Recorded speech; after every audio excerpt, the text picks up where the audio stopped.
300 million tons. That's the kind of preliminary number being whispered around one lithium discovery in northern Quebec right now. And if even a fraction of it holds up under formal resource standards, the global energy chessboard changes. Not in a decade.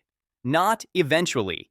It changes in the exact window we're living through, when oil demand for road transport is approaching a peak and electric vehicles are displacing millions of barrels per day in real time. Picture late 2025 in the James Bay region, frozen ground, sparse roads, the kind of landscape most people will never see, which is exactly why the most consequential resources are often found there. And above it, 500 kilometers overhead, satellites are watching. Sensors on the surface are listening to the Earth. Data is being fed into algorithms. And the output on the screen isn't a pretty picture. It's a potential leverage shift for the entire 21st century. Stay with me, because in a few minutes, I'm going to explain why the biggest risk in the energy transition is not the car, not the battery, not even the mine. It's the middle step almost nobody talks about, refining. And this Canadian discovery, if it becomes real production, threatens the choke point that China has built for itself over the last 15 years. Welcome back to the Dollar Watch. We track the hidden economy, where resources, policy, and power intersect. If you want more briefings like this as the data becomes official, subscribe now. This story is moving fast, and mainstream coverage will miss the strategic point until it's too late. Now, let's name the project, and then we're going to zoom out to the real meaning. The discovery being discussed is called Cisco, in Quebec's James Bay region. It's still in exploration. It is not yet a fully proven reserve. That matters, and we're going to be disciplined about what's known versus what's implied. But what's already been reported from drilling and early modeling is enough to get the attention of governments, automakers, and anyone who understands how modern wars are fought with supply chains. The headline numbers being floated, again preliminarily, suggest up to hundreds of millions of tons of lithium-bearing rock, around 1% lithium oxide in grade. If you don't speak mining, let me translate.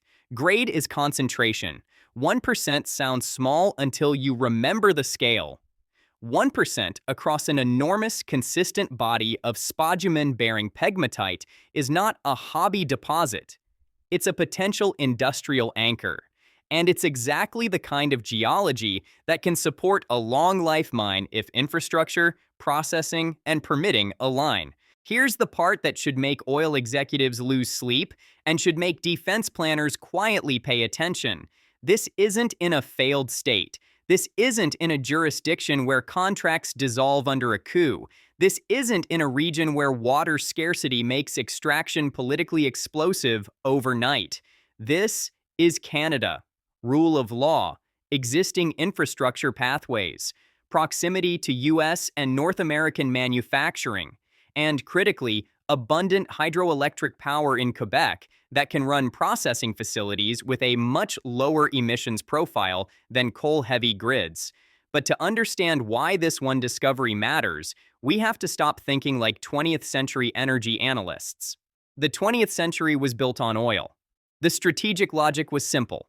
Whoever controls oil controls mobility, and whoever controls mobility controls economies. That logic produced alliances, interventions, petrodollar systems, and wars that shaped the modern world. The 21st century is shifting toward electrification, and electrification has a different fuel, not a liquid hydrocarbon you ship in tankers, a set of minerals you turn into high-performance materials: lithium, nickel, graphite, cobalt, manganese, rare earth elements, copper everywhere, because electricity moves through copper. This is not a moral story. It's not green versus fossil. It's a resource substitution story.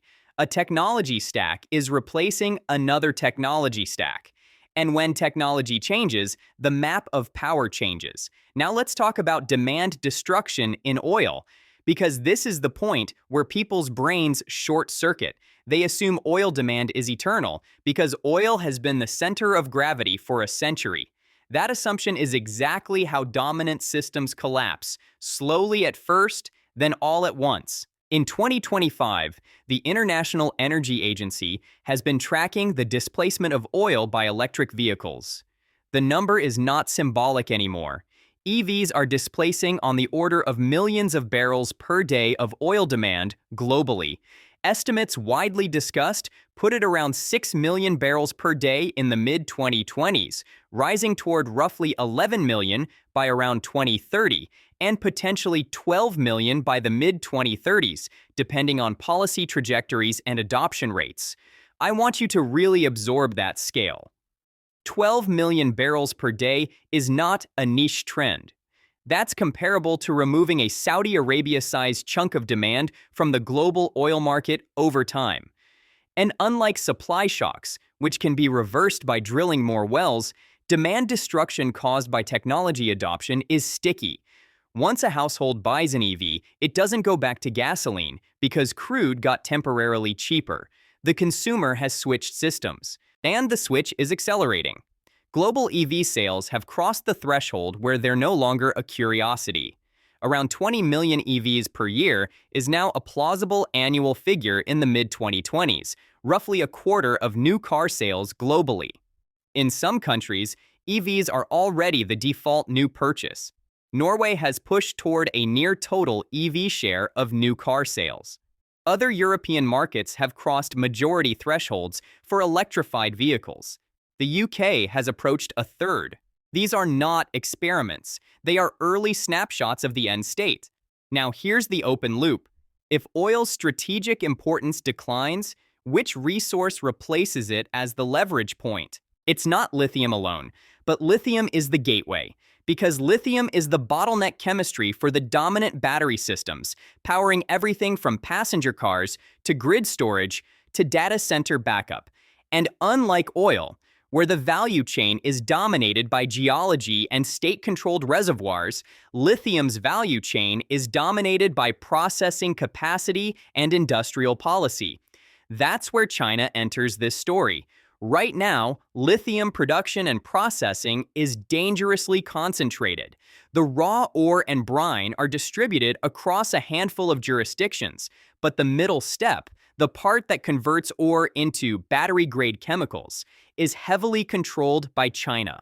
China has built a commanding share of global refining capacity for lithium compounds like lithium carbonate and lithium hydroxide. That matters more than most people admit, because ore in the ground is not a battery. Refining is what turns rock into leverage. If you want an analogy, think of it like this. Owning crude oil is not the same as owning a refinery. In a crisis, the refinery is the choke point. It's the same with lithium. The mine is upstream. The refinery is the gate. And China has spent years building gates. Now the pattern is becoming explicit. Beijing has moved to restrict the export of certain processing technologies, including steps related to lithium chemical preparation and cathode material manufacturing. That's not an accident. It's a strategic decision to keep competitors dependent. If the West can't refine at scale, it must buy refined product from China or from China-linked entities. That's how supply chains become geopolitical weapons without a single shot fired. We've already seen how sensitive this market can be. Temporary disruptions at major production nodes, whether a mine suspension or a processing bottleneck, can spike spot prices globally. The market is not fully elastic yet, because scaling new supply takes time, permitting, and capital. This is why a discovery like Cisco is not just more lithium. It's potentially a Western counterweight to a concentrated supply chain. Now let's talk about how Cisco was found, because this is another layer most people will miss. We're entering an era where resource discovery itself is being accelerated by technology. A company called Fleet Space Technologies has been deploying a platform sometimes described as satellite-enabled seismic mapping. The concept is powerful. You place surface sensors, small devices that listen for ambient seismic energy created by wind, waves, and human activity. Those sensors relay data directly to satellites, which then transmit it to processing centers. Artificial intelligence analyzes the signals and builds a three-dimensional model of what's below the surface. This matters because traditional exploration is slow and expensive. You drill based on geological theory, surface sampling, and probability. You can waste millions drilling the wrong spots. When AI-guided models narrow the target zone, the economics of discovery change. The timeline compresses. And in a world where governments are scrambling for critical minerals, compressing timelines is a strategic advantage. At Cisco, drilling results reported in 2025 showed thick intercepts of spodumene-bearing pegmatite at meaningful grades over long distances. The exact numbers vary by hole, and serious investors should wait for full technical reporting and NI 43-101 compliant resource estimates. But the qualitative signal is what matters. This isn't a narrow vein you chase with surgical drilling. This looks like a large, consistent system, still open at depth, still open along strike, meaning the deposit could grow with continued drilling. And Cisco isn't isolated, it's part of a pattern. Northern Canada, especially Quebec's James Bay region, has been emerging as a broader lithium district. Multiple exploration and development companies have announced pegmatite discoveries, outcrops, and drilling success across the region. That's how mining provinces are born. Not from one lucky strike, from repeated confirmation that a region has the right geology at scale. Now, here's where we pivot from geology into hard power. Canada's geographic position is the silent advantage. If you're manufacturing cars in Ontario, Michigan, Ohio, or assembling battery components across the Great Lakes Industrial Corridor, proximity matters. Shipping lithium chemicals across oceans isn't just expensive, it's strategic vulnerability. It's exposure to geopolitical disruption. It's exposure to maritime choke points. It's exposure to tariffs, sanctions, and diplomatic breakdowns. Canadian lithium, refined in North America, powered by Quebec hydroelectricity, shipped by road and rail to North American factories, is a supply chain dream for anyone trying to de-risk away from China. This is why governments are treating critical minerals like defense assets now. Canada has already outlined multi-year critical minerals strategies aimed at accelerating domestic extraction and production, not just for economic growth, but for national security posture. The list of priority minerals is not random. Lithium, graphite, nickel, cobalt, copper, rare earth elements. That list is the periodic table of modern power, and the private capital is responding. Automakers and battery manufacturers have announced tens of billions in investments across North American EV and battery supply chains. Those are not PR announcements. Those are sunk capital commitments. Plants, machinery, workforce training, supplier networks. The kind of investment that only happens when executives believe the future is locked in. Now I want to zoom out again, because the demand side for lithium is not just cars, and this is where the story gets darker and more structural. The world isn't just electrifying transportation, it's electrifying everything, and the biggest new electricity consumer isn't your home, it's data centers. AI computation, cloud infrastructure, and the digitization of industry are driving a surge in data center buildout. Data centers require backup power. They require load balancing. They require reliability. Lithium-ion battery systems have become attractive because they are compact, high density, and fast responding. Some major technology companies are already using enormous numbers of lithium-ion cells in their infrastructure. As data center electricity demand rises over the next decade, grid stability becomes a national issue. That's where grid-scale battery storage comes in. Storage is what makes renewable heavy grids viable. It captures excess production and releases it during peak demand. It stabilizes frequency. It prevents blackout cascades. And grid storage is lithium-intensive. So even if you're skeptical about EV adoption, the battery storage story still arrives. Because electricity reliability is not optional in a digitized economy. If your economy is running on server uptime, you build storage. If your grid is integrating intermittent generation, you build storage. This is why projections show EVs and energy storage becoming the dominant drivers of lithium demand growth over the next decade and beyond. Some scenarios point to multifold increases in lithium demand through 2040. The exact number varies by policy path, chemistry evolution, and recycling uptake. But the direction is unmistakable. And this is where the oil comparison becomes lethal for petrostates. Oil's geopolitical power came from a brutal reality. There was no alternative. If you wanted a modern economy, you needed gasoline and diesel. You needed jet fuel. You needed petrochemicals. That dependency created a form of hostage leverage. Lithium breaks the transportation portion of that dependency. Not overnight, not completely, but structurally. Oil will remain relevant for petrochemicals, for aviation, for some shipping, for industrial feedstocks. We're not living in a fantasy where oil goes to zero. But road transport is the largest single component of oil demand in many economies, and it is being systematically electrified. That means oil's pricing power weakens over time, and the political leverage of oil exporters changes with it. Now, I can already hear the rebuttal. EVs still need electricity, and electricity comes from fossil fuels.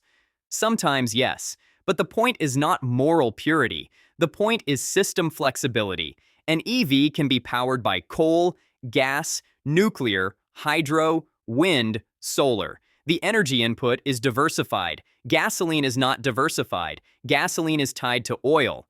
Diversification reduces leverage. That's the strategic story. And Canada, through discoveries like Cisco, is positioning itself as a supplier of the resource that underpins this diversification. Now we need to talk about the uncomfortable constraints, because this is where narratives die and real projects get delayed for years. Mining is not just geology. It is permitting, power, water, community consent, and capital. Lithium mining has environmental impacts.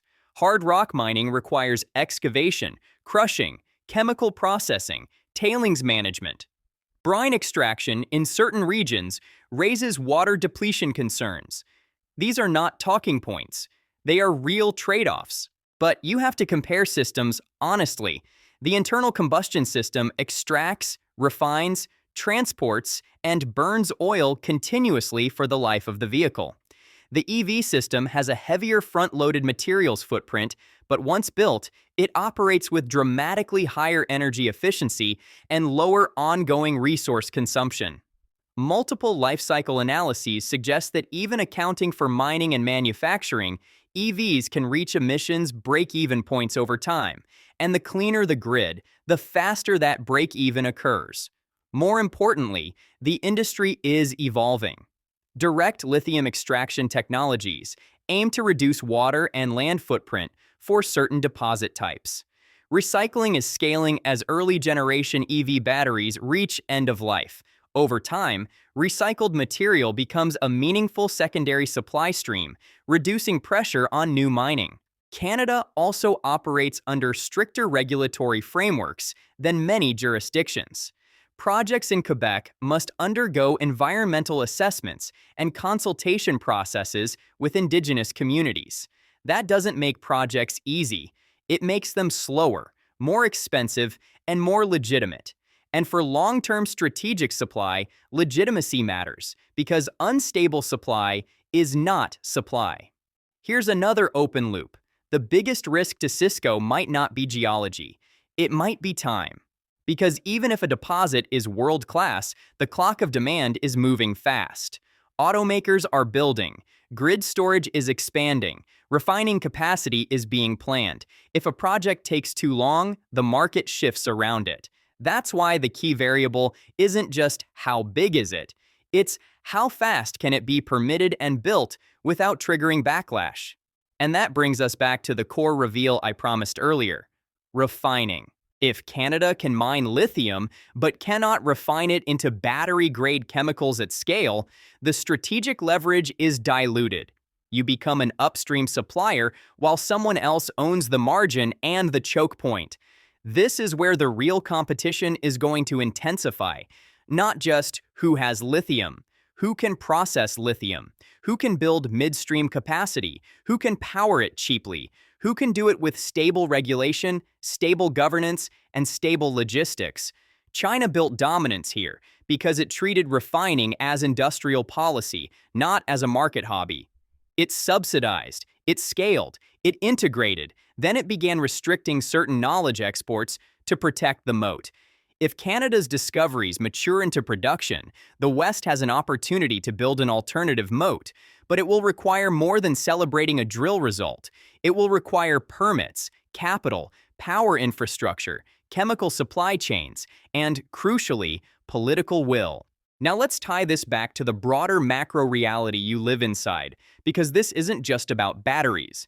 It's about the next resource regime. For a century, oil shaped foreign policy. It shaped the Middle East's strategic relevance. It shaped U.S. naval power. It shaped the dollar system. The petrodollar arrangement, oil priced primarily in dollars, reinforced demand for dollar reserves globally, which helped fund U.S. deficits and project power through finance. If road transport demand for oil declines structurally, oil's centrality to that system weakens. That doesn't mean the dollar dies tomorrow. It means one pillar of 20th century monetary architecture becomes less dominant over time. What replaces it is not one commodity. It's a basket of strategic materials. Critical minerals become the new leverage points. Control shifts from oil fields to mines, refineries, and processing plants. That's why Canada finding a potential mega deposit is not a Canadian story. It's a North American strategic story. It affects industrial policy, defense procurement, energy security, trade relationships, and even the internal political stability of countries that depended on oil rents to keep social order. So can lithium make oil worthless? In the literal sense, no. Oil remains valuable for petrochemicals and sectors where energy density matters. In the strategic sense, oil's dominance is ending because the largest single component of oil demand, road transport, is entering terminal decline over the next decade and accelerating after that. And once dominance ends, leverage changes hands. Now, I'm going to end with what you should actually watch next, because this is where people get lost. They hear big discovery and they treat it like a lottery ticket. That's not how it works. Watch the first formal resource estimate expected in the first half of 2026 under Canada's reporting standards. Watch for NI 43-1001 compliant data. That's where speculation becomes quantified reality. Watch permitting signals and community negotiations, because projects live or die on social license. Watch refining announcements, not just mining. If Quebec hydropower and North American capital build midstream capacity near these deposits, the strategic impact multiplies. Watch offtake agreements. When automakers and battery makers sign long-term purchase contracts, they are telling you which supply chains they believe will exist. And watch geopolitics, because if Canada becomes a critical lithium supplier, every major power will treat Canada's resource policy as strategic.